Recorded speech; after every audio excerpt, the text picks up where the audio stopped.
Family, gather close. This is the Dread Codex. Our stories are not for the faint of heart. They are for those who understand that the oldest shadows are not cast, but grown.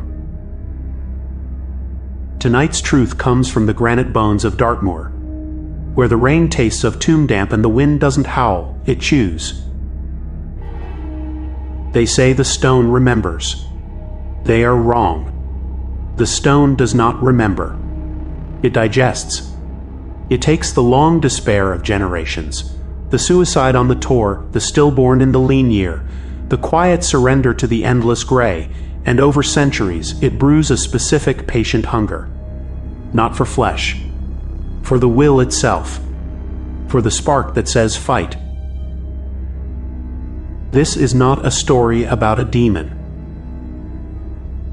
It is a story about a covenant broken, about good men who tried to wall up a mouth that had been promised a feast. It begins, as all true tragedies do, with a good man trying to mend a world he did not understand.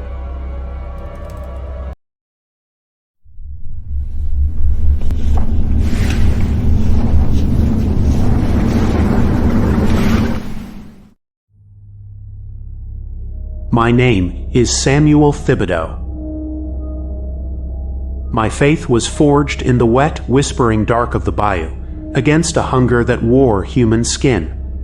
I thought I knew the shape of evil. I was a fool. In the autumn of 2023, a letter found me. The paper was the color of a week-old bruise. It smelled of peat and distant, incessant rain. It was not an invitation. It was a confession, written in the shaky hand of a man whose soul was being slowly, methodically erased. It asked for a deacon's help. It spoke of a silence in England that was not peace, but digestion. His name was Arthur Blythe, vicar of the parish of Saint Bartholomew of the Moors. He met me at the Exeter station, a skeleton wrapped in a waxed coat. His handshake was a cold, brittle thing. They said, "You understand. The things that live in the damp corners of history," he whispered, his voice scraped raw from praying. "The things the liturgy forgets to name."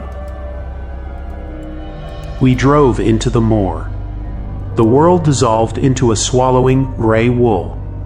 His story began to leak out, not like a tale, but like a seepage from a wound. His church street, Bartholomew's, crouched over what the locals called the Gristmill Burying Ground. The tombs there were not sealed. They were weeping. A dark, peaty slurry oozed from their joints. The silence in that place wasn't empty. It was full. A watchful, consuming quiet that drank the sound of your footsteps, your breath, your heartbeat. Arthur, a man of orderly scripture, saw a breach in the wall. He became a spiritual mason. For 7 dusks, he walked the sodden perimeter. He anointed each weeping slab with chrism, sealed them with the cross, chanted psalms of protection until his voice was a ghost. He was building a levee of Latin against a tide he could not see. The day he finished, the moor sent its bill collector.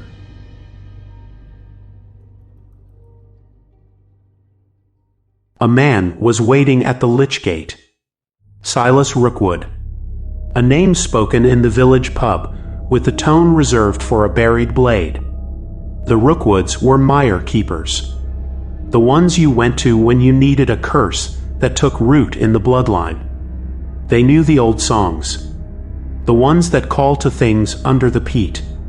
Things that remember when the moors were a sea and the land itself was hungry. Silas did not threaten. He informed. His voice was the sound of peat settling in a deep pool. "You've put a lock on a larder, vicar. You will take it off. Wash your pretty words from the stone, or you will learn how a man drowns on dry land, Arthur refused. His defiance was a thin, brittle thing. He spent the next week blessing every forgotten cemetery for miles. His prayers a net he cast wider and wider. The silence around the vicarage began to tighten. It became a stranglehold of quiet.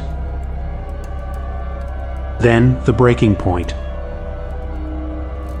He returned from evensong to a sound that unstitched his soul, his wife Eleanor's scream cut short. He found his 17-year-old daughter, Beatrice, in the parlor. But it was not Beatrice. Her face was a serene, terrible mask. Her eyes were milk pale, seeing nothing of this world. From her lips came a stream of guttural, choking verse, not words, but the sounds of stones grinding, of roots forcing through coffin lids. When Arthur rushed forward, making the sign of the cross, her head snapped towards him. She smiled. A slow, wet smile that did not touch those dead eyes. "Father," she crooned, in a voice that was hers and yet, underneath, something chewing on granite. "You taste of fear and candle wax. I am so empty." The horror that followed was pedagogical. Cruel. She served him tea that smelled of loam and arterial iron. She drew spiraling maps of tunnels on the frost with her fingernail. One morning, Arthur found every Bible in the house open to Ezekiel chapter 37. "Come from the four winds, O breath, and breathe upon these slain, that they may live." Every single instance of the word breath had been meticulously clawed out of the paper.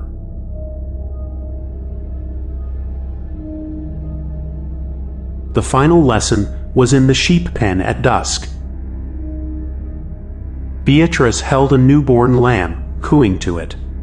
Then, with a sudden, wrenching tenderness, she broke its neck. Not to kill it, to open it. She bent her ear to the torn throat as its life bubbled out, a rapturous, focused expression on her face, a student listening to a profound, short song. "It sings simply, Father," she said, blood like a sacrament on her chin. "The old ones in the stone, they sing longer. I will learn their hymns. You will help me." That night, the voice discarded all pretense. It spoke through her, and it was the sound of a continent shrugging. "You locked my larder. You starve my children. Now your child will be my key. In 3 days, I will crack her bones like slate and sup the marrow. Then your wife's. Then I will peel your faith from your spine like bark from a rotten branch. Your God is a faint echo in my caverns." Shattered, Arthur did the only thing left. He went to the cold, empty nave, fell before the altar, and cried out. Not in faith, but in despair. And he cast his plea, not just to heaven, but into the very stone of the place. And the stone answered. The moaning wind ceased. The air grew still and dense as bedrock. Then a fragrance, cherry pipe tobacco and cypress moss. A scent of the bayou, alien on this rain-scoured moor.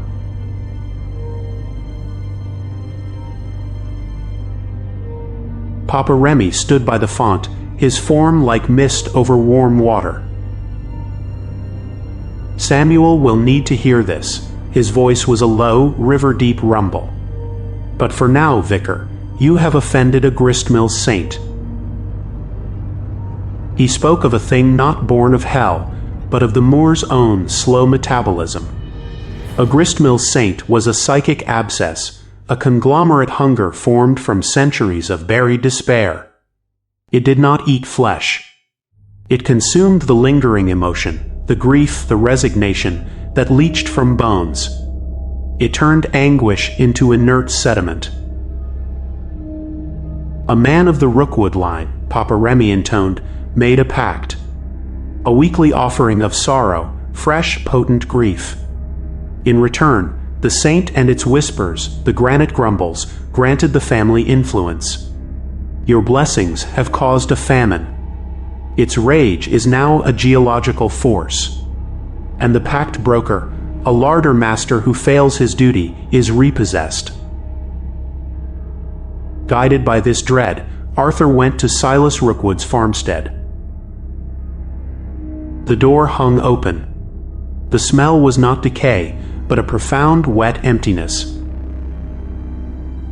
Silas lay in his kitchen. He was not torn apart. He was collapsed. His body was a sack of gravel. Every bone inside him had turned to sand. His open mouth was filled not with a tongue, but with a fine gray powder. Stone dust. It was then Papa Remy's voice breathed in Arthur's mind a final time, telling him he must find me.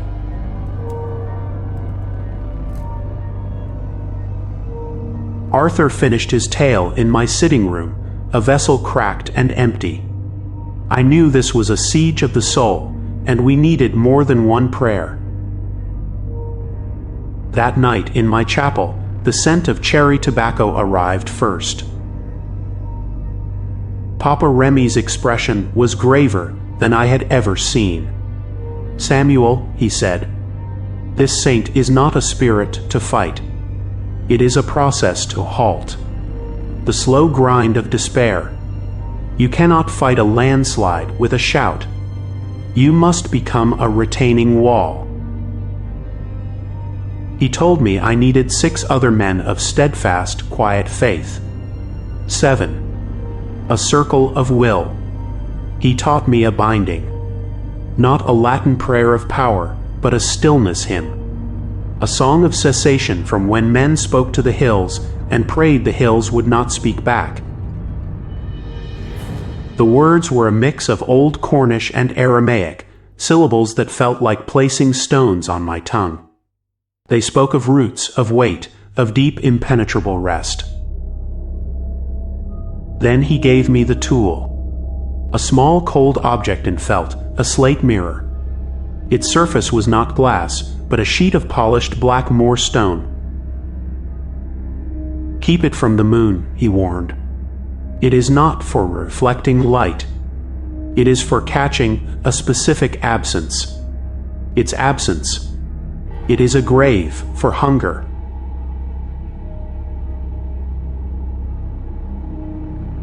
We traveled to Dartmoor.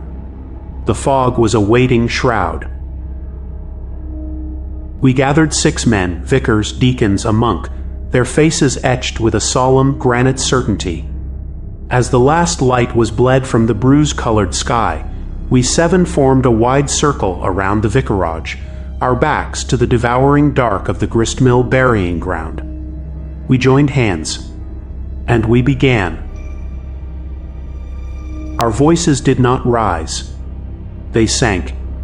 A low, resonant drone that made the fog coagulate, that pressed the sound back into the earth. We were not banishing. We were compacting. I entered the house alone. The door sealed behind me with a soft final click, like a stone settling for eternity. The air was thick, granular. From upstairs, Eleanor Blythe's sobs were muffled, as if by tons of earth. I found them. Beatrice on the floor, drawing not patterns, but equations in the dust. Geometric proofs of pressure and collapse. Eleanor was pressed into the corner, held not by hands, but by the sheer focused weight of the air. Beatrice looked up. Her eyes were now pure polished black stone. A smile spread, slow as a continental plate shifting. "The little bayou priest," the landslide voice issued from her, vibrating the dust on the floorboards. "You bring the taste of swamp and sacrament. You will be a fascinating sediment." I spoke the stillness hymn, advancing. Each word was a struggle, like wading against the current of a buried river. She flicked her wrist. The floorboards in front of me ceased to be wood. They became the illusion, the potential of churning gray slurry. A pit. The smell of crushed slate and ancient trapped water roared up. It was the saint showing me it could dissolve the very ground beneath my feet, beneath my faith. A lesson in futility.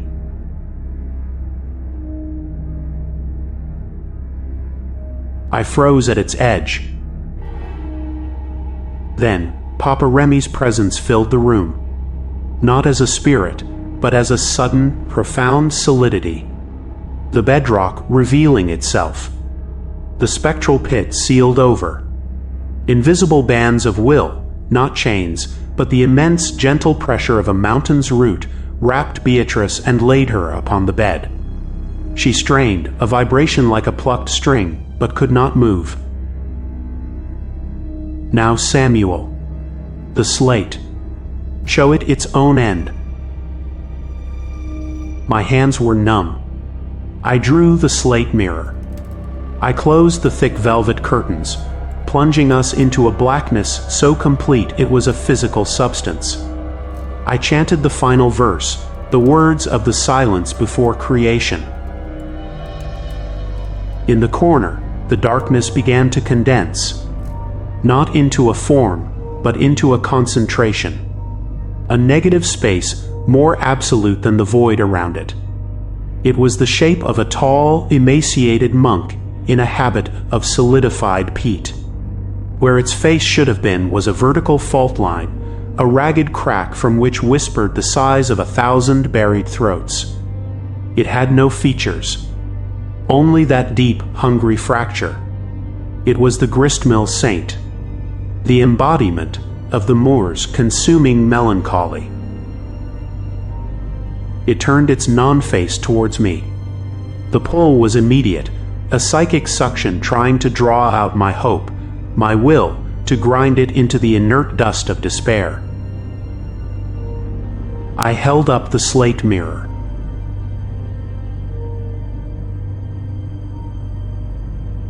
The creature stilled. The frantic whispers ceased. The black slab did not reflect it. It matched it. It was a door into a deeper, more final stillness. A perfect, hungry silence to swallow another hungry silence. I uttered the last word. A command not of destruction, but of terminus. The concentrated void that was the saint flowed into the mirror. Not ripped, not banished. It poured, like sand into an hourglass, silent and inevitable. The fault-line face was the last to go, the whispering crack sealing shut as it was swallowed by the perfect, absorbent black of the moorstone. The felt in my hands was now searingly cold and damp, like a heartstone lifted from a river in the dead of winter. The pressure vanished. The air was just air, thin and cold. The house was just a house, creaking in the moorland wind. On the bed, Beatrice Blythe drew a shuddering, human breath and began to weep. We did not keep the slate. At dawn, Arthur and I went to the highest, most desolate tor, to a crevice where the wind moaned a perpetual, lonely note. There, with mortar and a final whispered thanks, we sealed the wrapped mirror in the living rock. We entombed the hunger within a deeper hunger, a silence within a louder silence, hoping the wind's lament would sing over it until the end of days.